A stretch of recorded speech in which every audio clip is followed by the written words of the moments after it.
The first level to success in life, listen to me, the very first level is you seeing it. Like it's clear to you. You know exactly what you want. You know exactly when you want it. You know exactly what it tastes like. You know what it looks like. You know what it smells like. Before you really blow up, and you get success, you literally have it in the palm of your hand without having it. You gotta know what it looks like, tastes like, feel like, because you don't, you're gonna compromise. And your problem is you're not intentional and deliberate. You wake up on Monday and you might be strong, but by Wednesday, are you hearing what I'm telling you? You're not intentional and deliberate. You are hoping that the best is gonna happen to you, and the best never happens to you. You gotta be intentional and deliberate, whether you're making money or not making money. You gotta decide that you're gonna do something, and you gotta do it every Monday, every Tuesday, every Wednesday, every Thursday. The problem with some of you in this room, you're not intentional and deliberate. You're a good person that just hopes the good stuff is gonna happen to you. It has everything to do with what time you wake up. It has everything to do with how you eat. It has everything to do with how you work out, how you prepare. It has every single thing to do with how you think. And when you want it as bad as you want to breathe says, I'm willing to make any sacrifice. I'm willing to go through any pain. I'm willing to go through any suffering. I'm willing to go through whatever it takes. So when I get in there and it's me and him one-on-one, that I guarantee you at the end of it, I won't be the one that surrendered. In order to have unbelievable choice and options in your life, in your pursuit of your dream, you must eliminate them. You must shrink your focus down to one thing, one business, one focus at one time, and master it and get great at it for an extended period of time. The irony of life is that the more you shrink your options in pursuit of your dream, the more it'll open them up in your life later. What are the things that are stealing your focus? Who are the people that are stealing your focus? And begin to eliminate these distractions. Get laser focused and obsessed on what you want. Be starving and hungry to get it. Be desperate to get it. The combination of desperation and hunger with laser focus over an extended period of time is the formula to be great at something. And you've got to be so relentless, regardless of what comes down the pipe, that you're always looking for a way to get over, always looking for a way that you can break through, always looking for a way that you can win, always looking for a way that you can strike a telling blow. But you got to understand, you can always get a little bit better. You can always excel a little bit more. You can always push it a little further. You can always climb a little bit higher. You can always better your best. You can always go beyond anything that you have ever done. And so all you're looking for are new breakthroughs through practice and practice. You'll get better and better. And when you know what you want, you will do anything it takes to get it.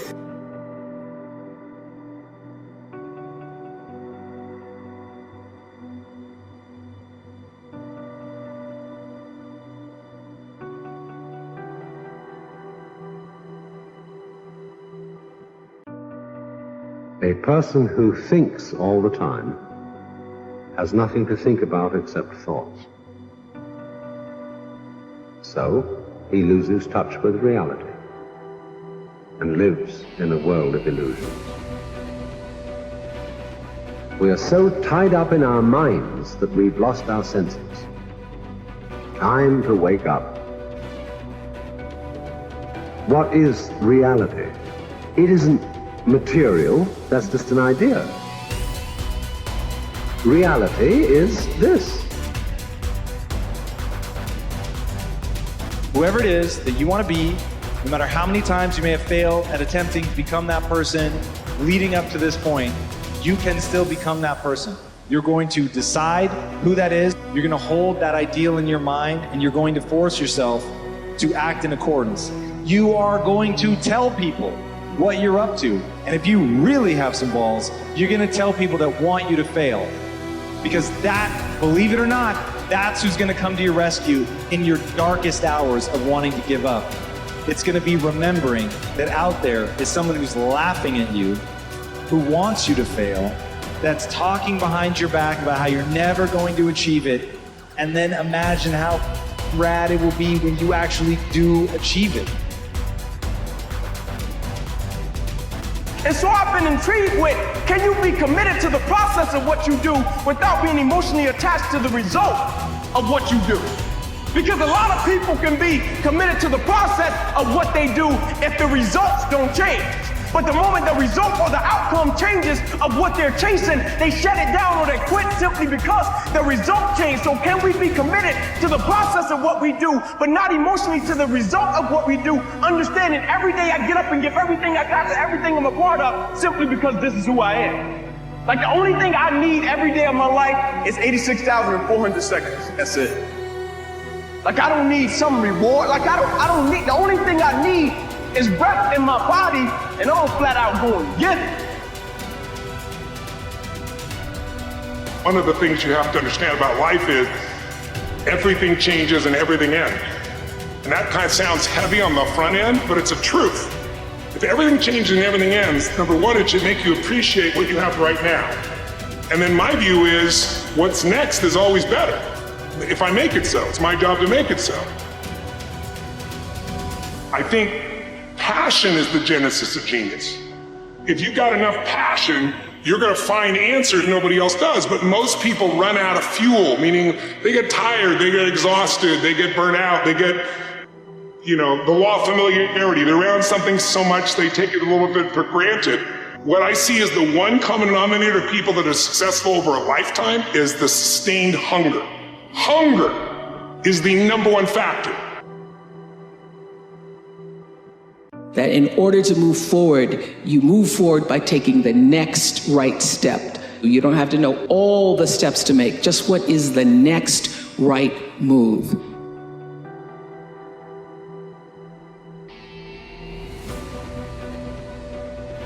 I want to recommend that you take just 1 hour a day, 5 days a week, and devote this hour to exercising your mind. Pick 1 hour a day on which you can fairly regularly count. And during this hour every day, take a completely blank sheet of paper. At the top of the page, write your present primary goal, clearly, simply. Then, since our future depends upon the way in which we handle our work, write down as many ideas as you can for improving that which you now do. Try to think of 20 possible ways in which the activity that fills your day can be improved. You won't always get 20, but even one idea is good. Now remember 2 important points with regard to this. 1, this is not particularly easy, and 2, most of your ideas won't be any good. Now when I say it's not easy, I mean it's like starting any new habit. At first you'll find your mind a little reluctant to be hauled up and out of the old familiar rut. But as you think about your work and ways in which it might be improved, write down every idea that pops into your mind, no matter how absurd it might seem. Let me tell you what will happen. Some of your ideas will be good and worth testing. The most important thing this extra hour accomplishes, however, is that it deeply embeds your goal into your subconscious mind, starts the whole vital machinery working. And 20 ideas a day, if you can come up with that many, total 100 a week, even if you don't think on weekends. An hour a day, 5 days a week, totals 260 hours a year, and still leaves you 3,740 hours of free leisure time. Now this means you'll be thinking about your goal and ways of improving your performance, increasing your service, 6.5 full extra working weeks a year. 6.5 40-hour weeks devoted to thinking and planning. Can you see how easy it is to rise above the so-called competition? And will still leave you with 15 hours a day to spend as you please. Starting each day thinking, you'll find that your mind will continue to work all day long. You'll find that at odd moments, when you least expect it, really great ideas will begin to pop into your mind. And when they do, write them down as soon as you can. Just one great idea can completely revolutionize your work and, as a result, your life.